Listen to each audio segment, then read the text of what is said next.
For those who are in anguish over President Trump talking, or as I have even heard termed as palling around with or being chummy with various foreign leaders or dictators, I have to ask, would you have preferred John Bolton or Secretary of State Mike Pompeo to be the one representing the USA this past weekend at the G20? Two men who seem that whenever they or their staffs get involved in a foreign policy situation, the threat of U.S. troops is always mentioned, and most often the lunch is literally left sitting untouched at the negotiating table while both sides stomp off to issue what the other side did wrong press releases. Well, luckily it seems like the president was in the mood to start making some new deals this weekend to replace the previous ones, which were shredded within the first 2 years of his term. Yet, even in what seems to be positive moves for the president on the international stage, some still are not happy. The G in G20 does not stand for garden party.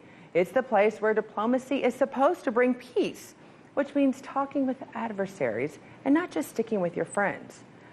Which, with this president and this crowd, one might wonder who exactly our friends might be. Now, traditionally, one would say the British, the Germans, and the French.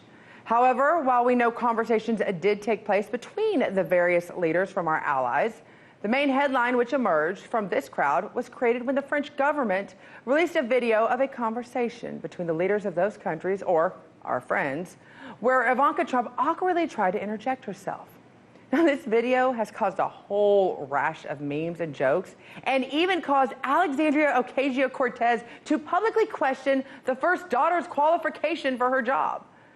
I feel this anguish is actually more about President Trump not having a major political blunder to be obsessed about, and having what seems today as possibly steps towards settling the various trade disputes around the world. Even more alarming to the president's critics, who by now should be going cross-eyed because of all the time they have spent putting every element of President Trump under a microscope, is if the president actually achieves peace, which would be the worst possible scenario for those neocons and those in the never-ending media meltdown.